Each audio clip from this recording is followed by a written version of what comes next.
Integrity, the word integrity is in the Bible.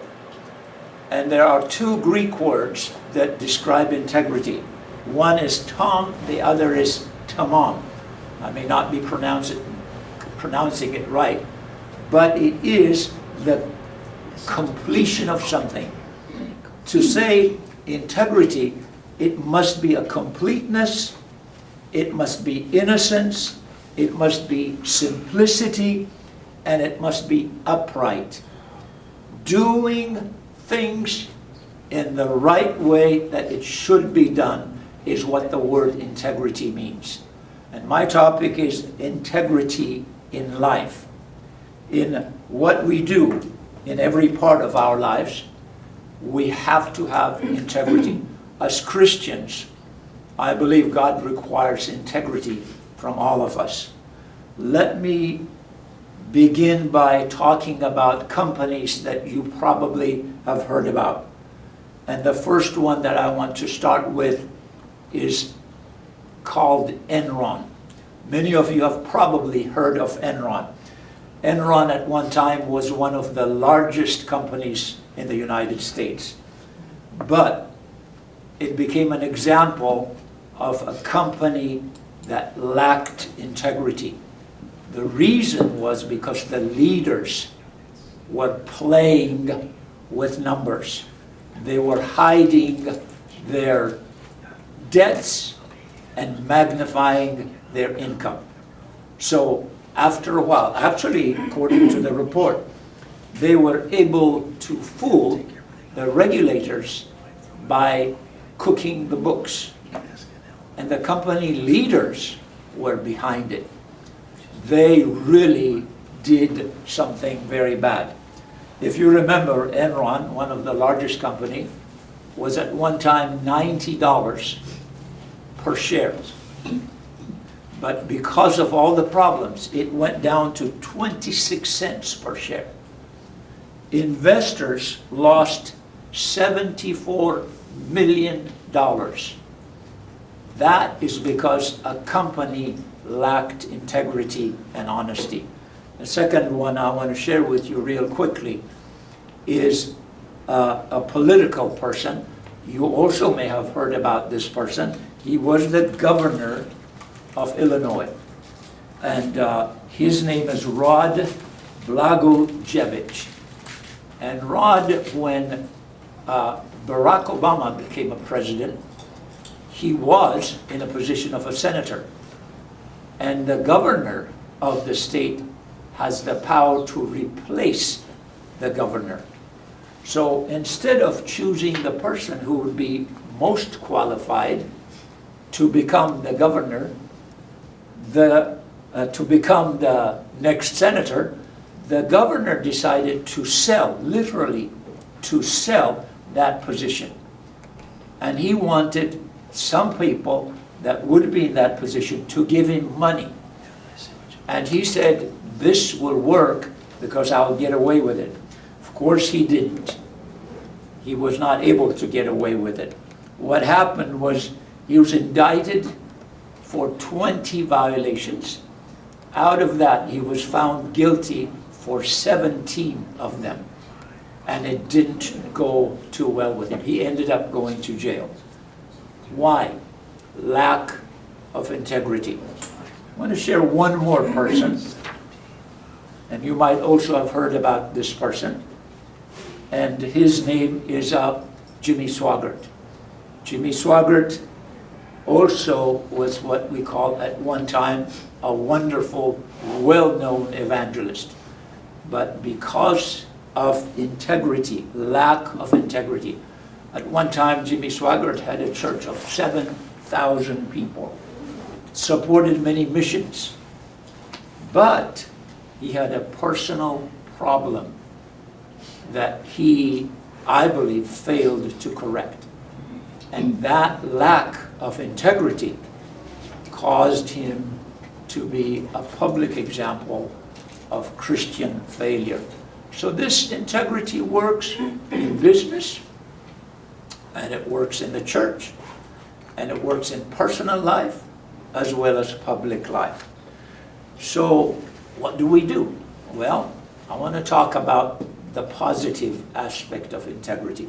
First one that I want to mention is a person that had integrity as a person. His name is Joseph. You know about Joseph in the Bible. And he had opportunity to do something that was not right. And nobody would have known except him and the woman that tried to convince him. She was the wife of his master. But because of personal integrity, he refused. And the answer he gave her was, listen, I'm in charge of everything in this house. The only thing my master kept from me is you. And I cannot sin against God. So basically, his integrity kept him from sinning. Of course, he ended up in jail because he was accused falsely. But God had a plan for him. Even though it looked like he failed, he didn't fail. The next person I want to share just briefly is Daniel in the Bible. Daniel is a person that made sacrifices. Why? Because of his integrity to God. He started out as a teenager by refusing to eat food that would defile him. He just chose not to eat food that would defile him. Because of that, God blessed him. That's a personal sacrifice. Joseph had personal ability to say no to sin. Daniel had a personal sacrifice to forego of what would have been good food, probably in the eyes of man, so that he can serve God's purpose. One more person. I don't want to just talk about male and leave out female, so I want to talk a little bit about a woman by the name of Esther. She also had personal boldness. When the issue came so that she can stand up for her people, she chose to stand up and become bold. To go before the king without invitation would have been, if the king did not recognize you, would have been an immediate death. But she said, pray for me, fast for me for 3 days, and I will go before the king. And if I perish, I perish. That's a bold statement. So what do we do with these things? Simple. We recognize what integrity is all about and what it is not. Lack of integrity has what I call 4 Ds. It's deception, division, defeat, and destruction. And I really believe it goes in order.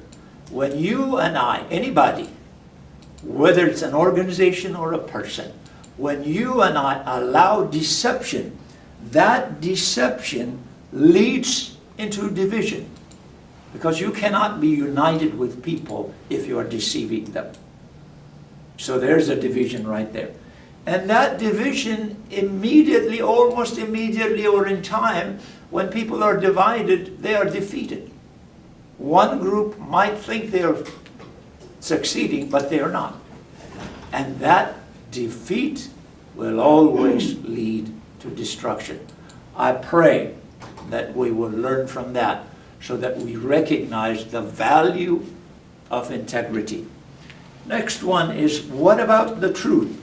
What lesson can we learn from that?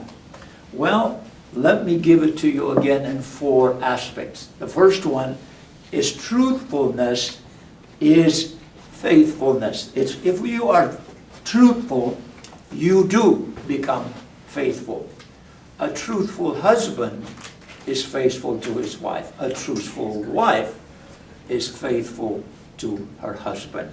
And that leads to unity of purpose. They work together as one. And if they are united, then they are stronger than being divided. And that, of course, always leads to victory. Next one is, what must we do? I really believe we have to stop deterioration. And there's a way to stop deterioration. You back up to the foundation. Every house is built on a foundation. If you don't have a good foundation, whatever house, however beautiful it is, cannot stand. The victory that we're talking about, the integrity that we're talking about, has to have a foundation. And that foundation is so important because built on what? And one of our contributions from PGI is we believe it's built on these 4 pillars: the academic, the business, the church, and the government. And it is a top-down approach, not going from the bottom up. Because if leaders have integrity, followers will have integrity. If leaders work in deception, the followers will definitely work in deception too. So based on biblical principles, we need to have that foundation. Integrity and honesty is really, really important. It is the present built on the past. It is hatred and division is not right. It's actually demonic. It's not godly. And personal transformation is needed. Because if I am personally not transformed, I will not have integrity. Integrity does not come naturally. Even little children, when they play with their toys, they tend to show deceit and ownership that shows selfishness. So it doesn't come unless we have personal transformation. And that is by enforcing the things that we know to be right. Let me go on to the next one, final thoughts. In John chapter 8, verse 32 and 36, this integrity is embodied by saying that you shall know the truth, and the truth shall make you free. Amen, amen. And then in verse 36 it says, if the Son sets you free, makes you free, you shall be free indeed. The integrity we're talking about cannot come naturally. It comes from the truth himself, who is Jesus Christ. And if we have that, if we don't understand that, I don't think by ourselves we will be able to be people of integrity. Let me share with you one more scripture. 1 Timothy chapter 4, verses 1 and 2. And it says, in the latter times, in the latter days, some will depart from the faith. Some, not all. Some will depart from the. How? By taking heed, by paying heed to seducing or deceiving spirits and doctrines of demons. From such turn away, it says. What does that mean? That means in our day, in our last day time, the latter day time, this deception is going to be around us. But it's only some that will pay attention to it, not all. The some that will pay attention are paying attention to the spirits that deceive and to doctrines of demons. So what do? Very easy. We stay away from them. Don't be caught in them. Don't be part of them. Isaiah chapter 2 verse 2 says, in the latter times, it shall come to pass, the mountain of the Lord shall be lifted up higher than any other mountain. And I like this scripture because it's talking about, even though there's deception around us, in the latter days, the mountain of truth, the mountain of God, the truth, the integrity of God will be raised up higher than any other mountain.